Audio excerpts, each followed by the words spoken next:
दीपावली पर माननीय supreme court का जो निर्णय आया है कि ग्रीन क्रैकर्स की अनुमति दी जाएगी, उसका हम स्वागत करते हैं। भारतीय जनता पार्टी लगातार इस पक्ष में थी कि दिवाली पर पटाखे चलने चाहिए, बच्चों को अपनी संस्कृति और अपने कल्चर का ज्ञान भी होना चाहिए।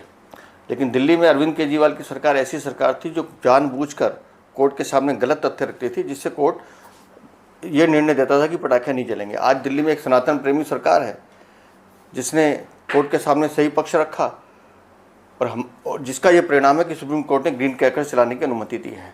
हमारा ये मानना है कि एक दिन के पटाखों से प्रदूषण नहीं होता। प्रदूषण होने के कई कारण हैं जिस पे हमारी सरकारें काम कर रही हैं और उसको दूर करने के लिए प्रयास भी कर रही हैं।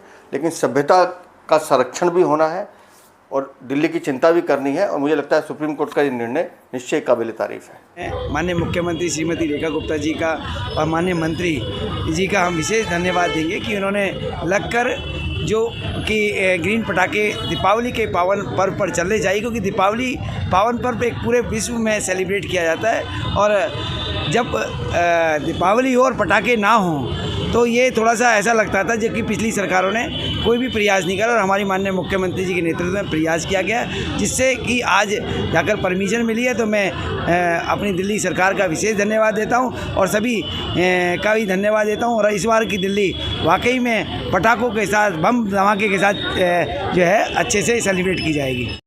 मुकेश जैन। क्या कहना चाहेंगे? मैं ग्रीन पटाखों में कहना चाहूँगा कि हमारे हिंदुस्तान का सबसे बड़ा त्यौहार दीपावली है, और दीपावली सिर्फ मिठाई के लिए और पटाखों के लिए ही जाना जाता है। लक्ष्मी पूजन के बाद बच्चे पटाखे ना छोड़ें तो त्यौहार फीका फीका लगता है। तो जब सबको हर चीज़ की परमिशन है तो ये परमिशन होनी चाहिए थी और काफ़ी साल से पेंडिंग थी। क्या नाम है आपका? ललित कुमार शर्मा। सर, क्या कहना चाहेंगे? दिल्ली में दिवाली के पटाखों की परमिशन, वो भी ग्रीन।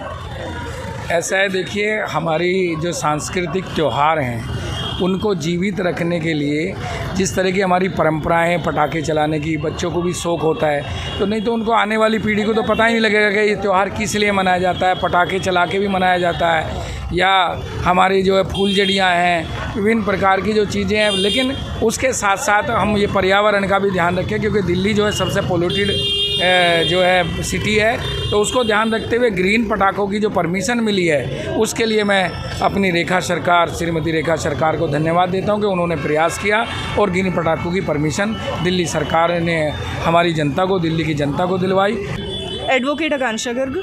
क्या कहना चाहेंगे? ग्रीन पटाखों की परमिशन कोर्ट ने दी है, कितना मानते हैं सही है, गलत है? दिल्ली में पॉल्यूशन को लेकर नई सरकार की भी जंग छेड़ रखी है। देखो, पॉल्यूशन तो है ही है, लेकिन हमारा हिंदुओं का सिर्फ दिवाली पर ही पटाखे होते हैं, तो दिवाली के पटाखों से इतना पॉल्यूशन नहीं होता जितना साल भर और पुराने व्हीकल्स वगैरह से होता है। अगर पटाखे बैन होने चाहिए तो सारे ही त्योहारों पर बैन, जो न्यू ईयर पे भी पटाखे होते हैं और क्रिसमस पे भी होते हैं, और जो हमारे शादी ब्याह होते हैं उन पर भी पटाखे होते हैं। अगर बैन होने चाहिए प्रॉपर होने चाहिए, खाली एक त्यौहार पर बैन करके कुछ वो फ़ायदा नहीं है। पॉल्यूशन पर उस पर कुछ खास असर नहीं पड़ेगा। आपका क्या मानना है? स्वागत योग्य ग्रीन एटलीस्ट पटाखे तो हैं, ग्रीन पटाखे स्वागत होने की एटलीस्ट थोड़ा सा पॉल्यूशन कम होगा। लेकिन हाँ, पटाखे प्रॉपर बैन करने से खाली दिवाली पे कोई असर नहीं होगा पॉल्यूशन पे।